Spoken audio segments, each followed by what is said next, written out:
Hey, what's up? It's Jim, and today I'm going to talk about the film Shin Godzilla, or Godzilla Resurgence, sort of.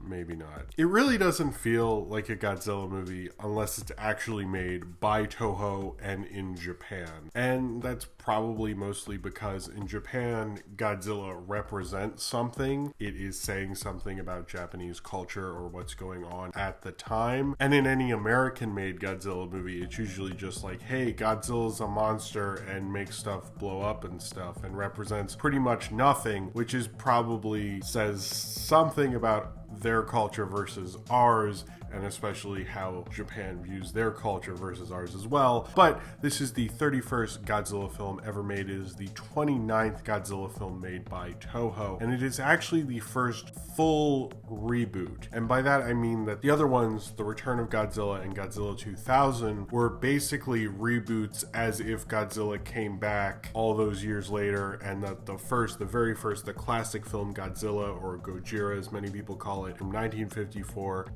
that film had happened and all the sequels don't count, and then they restart it with the new series. Shin Godzilla is the first time Toho or any Japanese Godzilla film has completely rebooted and started from scratch. Like, Godzilla did not happen in 1954 in this Godzilla universe. This is the first time Godzilla has shown up, and that's kind of a big deal that they would actually do that. I have semi-mixed feelings about that, considering also, there's sort of remaking, but not really, but reusing the idea of the original film. And I feel like that's maybe the one Godzilla film I find fairly untouchable. And I think most people do, because it is fairly culturally important and probably the most classic Godzilla film of all time. But Shin Godzilla manages to bring back the true Godzilla, as Shin means true or new or God. I think that is very appropriate. And I think when we're talking about any long-running franchise and long-running series, and Godzilla is one of the very few in cinema history that's run this long, this and like James Bond and Star Wars and Rocky, especially like multiple decades and being culturally important to a particular country like Godzilla or James Bond or Star Wars. But much like James Bond, Godzilla has changed its context and changed. Instead of originally being kind of about the nuclear bombs on Hiroshima and Nagasaki, Shin Godzilla is actually more about the Fukushima nuclear disaster and the 2011 earthquake and tsunami in Japan, and kind of understanding a way to change the concept of Godzilla to make him more appropriate to a modern society, and using familiar imagery that was used in the news coverage of the tsunami and the earthquake in Japan and the nuclear disaster. You might complain about Man of Steel and other things using kind of 9/11-esque imagery, but they really went for it in this. And since Godzilla, there's a precedent there of Godzilla,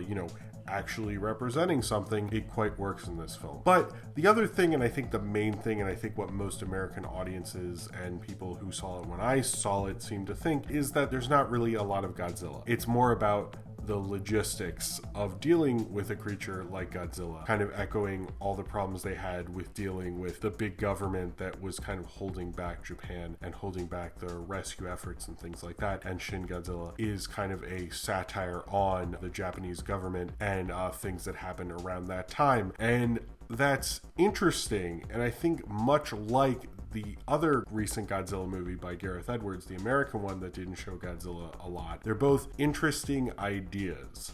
But does that make a great Godzilla movie, or is it just interesting? It takes place in Japan in modern day, and then on the Tokyo Bay aquatic line, there's mysterious flooding and all these things are happening, and then they start to see that there is a mysterious creature there. The creature eventually comes up on land, and it's a weird, strange looking thing, and the creature eventually evolves, and we finally realize that this is Godzilla, and they eventually have to deal with this creature as it keeps going back to the water and coming up on land, as much of the world gets involved in this situation as the various government officials have to deal with and try to figure out what to do about Godzilla, but many of the problems that are happening within the government, especially a lot of people who are using a lot of the logistical nightmares, a lot of procedure and things that they're used to, and are kind of stodgy and taking too long to decide things to really do much about Godzilla, as more and more foreign governments, and particularly America, get overly involved in the Godzilla situation or the Gojira situation and make it very complicated, as Japan has to figure out how to solve its own internal governmental problems to eventually take down a monster like Godzilla and maybe take down the monster that's holding them back from actually defeating that monster itself. Yes. I don't hate this movie, and I know some kaiju fans and Godzilla fans don't like this movie, and I can kind of get why, because you're excited to see a Godzilla movie on the big screen. That's not a chance we get a lot in America. A lot of them go direct to video. I'm sure sequels will go straight to VOD or something, and that's a major possibility. When you're all excited and you want to see an awesome Godzilla movie, an interesting Godzilla movie maybe isn't what you necessarily want to see. I think this is actually comparable with the 2014 or the American Godzilla movie that we all like, or like more than the other one, I guess, is that was an interesting idea, and the highs of that film I think are probably higher than this movie. This movie feels a lot more authentic. I think I overall like this movie and like what it's trying to do artistically more, because it had more of a consistent vision and it actually is trying to say something with it and is about something in Japanese culture. The Gareth Edwards 2014 Godzilla, sure, it's more of just kind of a disaster movie with minor appearances by Godzilla or something, but it didn't really understand how to say anything. You kind of get some 9/11 stuff in there, but it doesn't really work out as well as it does with this film. And I think this film obviously understands very much how to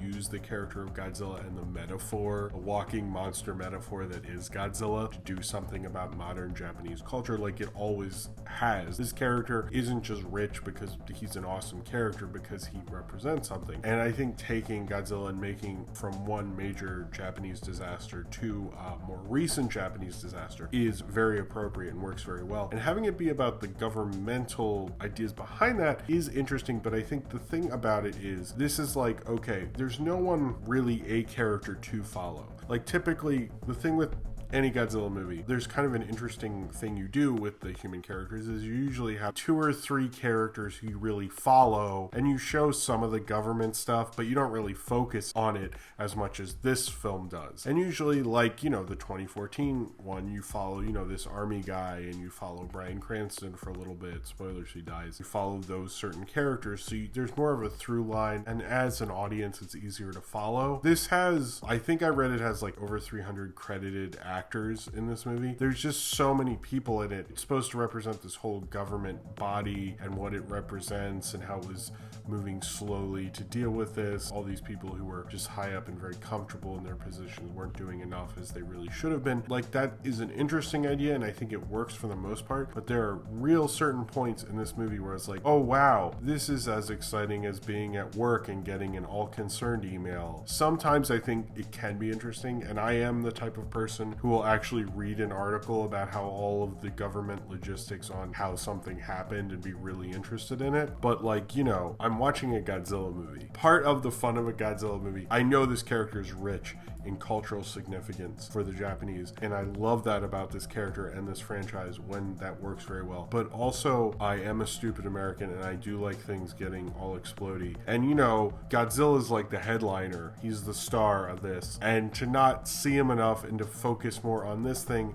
it's an interesting idea if you're ever like, I wonder what it's like to see that from the complete government side of it and not write in like this little character that you follow who's like an audience conduit type of a thing or something. What's that like? That's certainly interesting, and I think this movie gets it to work. And I don't want to say this is like one of the worst Godzilla movies, because it's not. This film's heart is really in the right place, and there's certain parts where they get all that government stuff to really work. They have cutting between like what's going on the ground, what's going on in this board meeting, what's going on at this thing, and they'll cut between them really quickly. I'm like, whoa, I'm in this. This is like, they did this really well. And apparently they would actually have people talk quickly. Like their example, they would tell the actors, it's like The Social Network. We have a lot to get through, so do this quick. And there's certain times that energy really works, but there are big lulls in this movie. Like, it just was so boring. And I just didn't get why they did that. Now, I love the design of this character. I love everything with this Godzilla. I like how he mutates. That's the coolest thing, how he evolves. I was like, oh, there's another monster in this at the beginning? Well, I didn't know that. That's cool. And then suddenly it like becomes this other thing, and it's like, I think it's CG and motion capture and stuff, but it has that like man in suit quality to it that I think actually is really cool and reminds you of what's so awesome about the Toho stuff. I also very much like that this is about Japan, but also that, you know, one of the biggest features of the Godzilla franchise in Japan is like how much what they're talking about with America. And at certain points,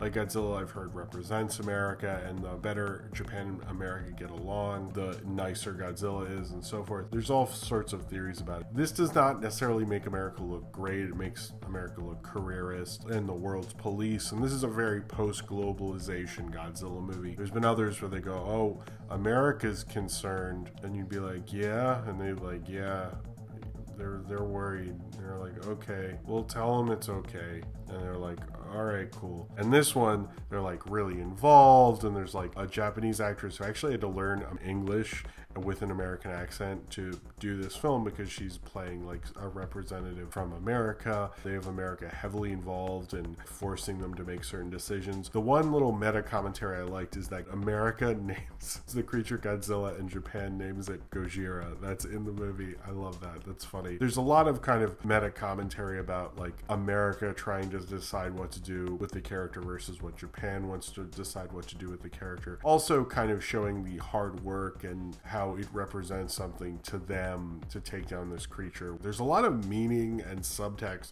to a lot of this like board meeting kind of back and forth talk that's going on in this movie, and I think that's really kind of interesting. It's like someone went, what if we make all the human parts in a Godzilla movie really deep? And you're like, oh, I mean, nobody likes those parts, so fuck, let's go for it. I like that idea. It's very much coming up with a good concept. I think Godzilla movies work well with a good concept. Although the thing is about just rebooting it, I don't really know much about Evangelion, unfortunately, or these directors who I think did a very good job, actually. I always wonder, like, we've rebooted it, done kind of the Superman Returns type reboot with the second Toho series and the third Toho series, but like, why not do one after the original series and then Godzilla disappeared, went off into the ocean, and then came back in 2015 or something? Like, why not do that? That to me would be interesting, but they decided to do it this way. For the fun Godzilla elements of it, I think maybe next movie actually have, you know, a kaiju fight. I don't know if it was necessarily necessary in terms of movie making that they were ever going to make something as monumental as the original Godzilla movie, and trying to make sort of a complete reboot, ignoring that film, which is the first time they've ever done that.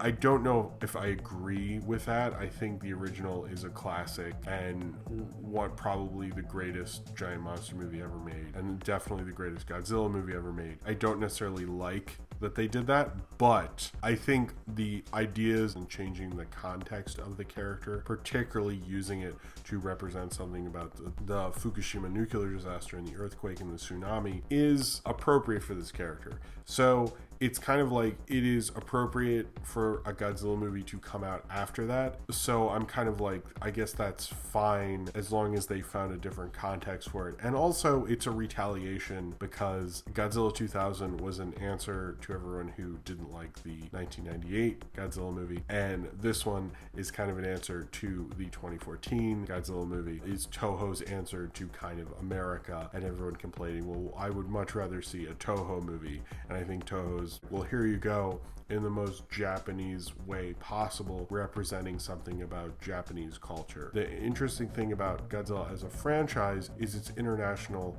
but it's Japanese. It plays all over the world. Everyone knows who Godzilla is, but it is a Japanese film franchise. And this brings it to represent something about the culture at this time, which I think is the most appropriate thing to do about Godzilla. This was probably a more interesting movie than an entertaining one, and I think mostly what people wanted was a fun Godzilla movie. These movies are made for Japan. These are made, as they call them, like the domestic films, because to them they are. And they wanted a film that represented something new to Japanese audiences. It seemed like they did that. This is a huge hit in Japan. I'm sure there'll be other sequels where they can do different things with it. I wouldn't stick with this franchise-wise because I don't know how much you can do that. But it is a very interesting way to take the Godzilla franchise and say something about the disaster that Japan just went through. And that's, what Godzilla is, kind of a way to deal with things. It's a character to represent something. As much as it's supposed to be entertaining and stuff, it is supposed to represent something. I think it did all that and it had its heart in the right place. I am getting a little sick of this kind of Spielberg-y, let's not show the monster enough kind of thing. The fighting at the end of the 2014 Godzilla was probably better than anything I saw in this film, but there's certain shots and just solo Godzilla stuff that I quite like. It's definitely worth watching if you're a Godzilla fan and you know the history and the richness of Godzilla. I don't think this is good for anyone who hasn't seen that much Godzilla before, but it is nice to get back to the true Japanese kind of Godzilla movies. And I think Shin Godzilla did that in a very Japanese way, telling a very Japanese story, and that's really what a true Godzilla film really should be. So if you've seen Shin Godzilla and you would like to talk about it, then comment below in the comments and subscribe if you would like to.